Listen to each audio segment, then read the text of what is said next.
대한유화, 대한유화의 리포트 분석해 보도록 하겠습니다. 자, 지금 대한유화의 최근 3개월 주가 추이를 보고 계시고요. 12월 말, 1월, 2월, 3월 현재까지의 추이입니다. 자, 대한유화 지금 보시면은 특히 2월 들어 주가가 상당히 좀 탄력성 있게 레벨업을 해나갔고요. 하지만 아쉽게도 3월 들어 상승분을 거의 반납하고 오히려 레벨 다운이 되었죠. 장대 음봉이 연속해서 나왔고, 그래서 최근에 완만하지만 다시 좀 반등을 좀 시도해 나가고 있는데요. 최근 3개월 동안 증권사에서 제시하고 있는 향후 1년 목표 주가 평균값은 20만 3천 원이고요. 현재가 대비 상승 여력은 51.60% 정도 됩니다. 자, 그럼 탐방 리포트 한번 살펴볼게요.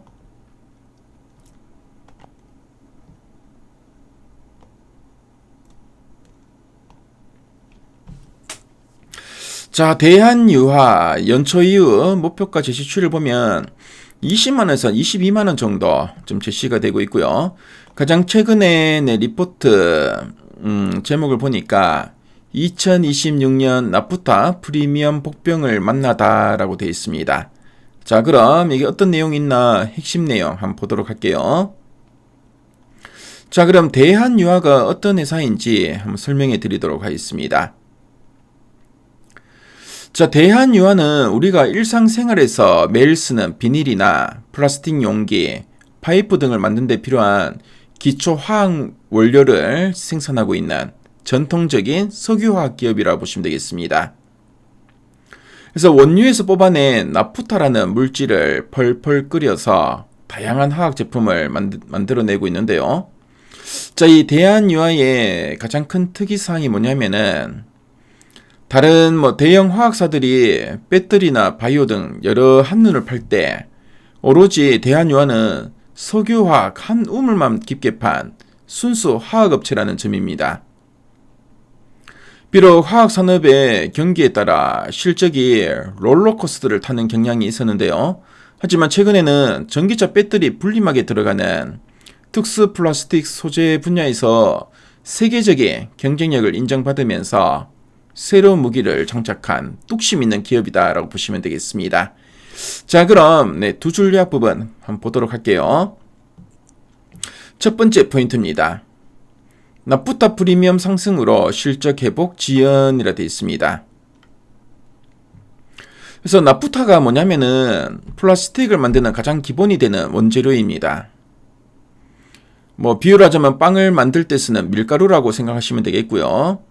그리고 프리미엄 상승으로 실적 회복 지연이라 되어 있는데요. 최근 전쟁이나 중동 지역의 이런 불안정성 때문에 이 나프타를 구해올 때 평소보다 비싼 웃돈, 그러니까 이제 프리미엄을 줘야만 살 수 있는 상황이 되었습니다. 재료비는 엄청나게 비싸졌는데 정작 만들어낸 플라스틱 제품은 그만큼 올리지 못하니까 자, 마진이 이제 안 남아서 회사의 흑자 전환이 예상보다 늦어지고 있다는 의미로 보시면 되겠고요. 자, 그리고 두 번째 포인트 한번 보겠습니다. 자, 구조조정과 공급 축소로 중장기 업황 회복 기대라고 되어 있죠. 그래서 구조조정과 공급 축소라고 되어 있는데 그동안 중국이 플라스틱 공장을 엄청나게 많이 지어내면서 시장에 물건이 너무 많이 흔해졌습니다. 이제 공급 과잉이 됐다는 거죠. 자, 근데 계속 손해를 보다 보니까 기술력이 부족하거나 돈이 없는 오래된 공장들이 결국 버티지 못하고 문을 닫거나 생산을 이제 포기하고 있습니다. 이제 구조조정을 하고 있다는 거죠. 당연히 시장에 쏟아지는 물건의 양도 이제 줄어들면서 이제 공급이 지금 축소되었고요. 그래서 이제 중장기 업황 회복에 기대된다고 하는데, 그래서 시장에 물건이 넘쳐나서 이제 헐값이었는데 이제 경쟁사들이 쓰러지면서 물건이 이제 줄어들면은 이제 어떻게 될까요? 당연히 제품 가격은 다시 오르고 마진도 좋아지게 됩니다. 즉 지금 당장은 대한유화가 힘들어도 앞으로 한 1, 2년 뒤 중장기로는 이런 좀비 기업들이 이제 다시 정리가 될 걸로 보여지고요. 자, 그러면 이제 이렇게 깨끗한 시장에서 제값을 받으면서 화려하게 부활할 거라는 의미로 보시면 되겠죠. 그래서 치열한 치킨 게임 속에서 약한 경쟁자들이 계속 이제 무너지고 공장이 또 문을 닫고 있고요. 그래서 이 고비만 잘 넘어가면은 훗날 살아남은 대한유화가 다시 이제 좋은 시절로 이제 접어들 거다. 이제 업황이 회복될 거라는 의미로 보시면 되겠습니다. 자, 그럼 아랫단에서 좀 더 이제 구체적인 내용들 한번 체크해 보겠습니다. 그래서 실적 전망을 보니까 요즘 뭐 중동이 상당히 좀 시끄럽죠. 중동의 지정 리스크가 상당히 커지고 있고, 이로 인해 호르무즈 봉쇄 영향으로 2020년 올해 실적 회복이 지연될 걸로 좀 전망되고 있죠.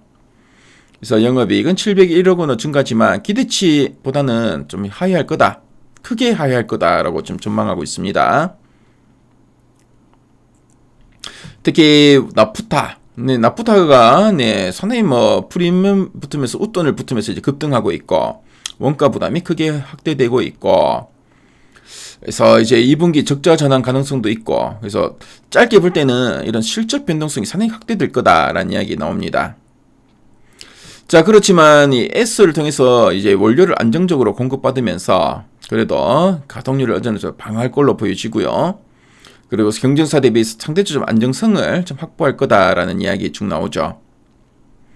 자, 그리고 글로벌 증설이 좀 둔화되고 구조조정이 나타나면서 중장기로 볼 때 사이클이 회복될 걸로 기대되고 있고, 그래서 뭐 단기적으로는 좀 부진하지만 2027년 내년에는 실적이 급반등할 가능성도 존재한다라고 좀 언급하고 있습니다. 자, 그럼 상세 보기 클릭해서 리포트 문을 한번 살펴볼게요.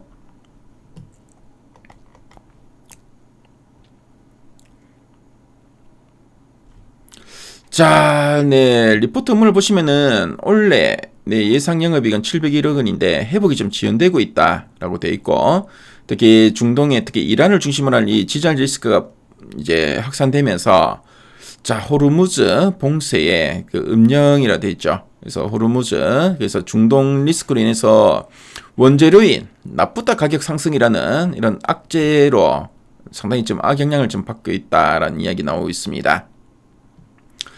자, 그리고 뭐 목표 주가는 소폭 하향하고 있는데, 일단 뭐 단기로 볼 때는 나프타 가격 상승이라는 어떻게 보면 상당히 좀 얄미운 악재죠. 이것 때문에 실적이 상당히 좀 지지부진할 걸로 보여지고, 조금은 이제 답답한 구간을 좀 지나가고 있는데요.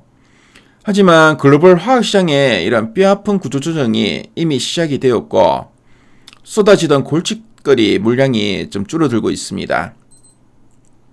자, 그래서 단기적인 답답함보다는 치킨 게임 이후에 살아남자가 누릴 이런 중장기적인 턴어라운드와 튼튼한 체력에 좀 더 이제 주목해야 된다라고 보시면 되겠습니다.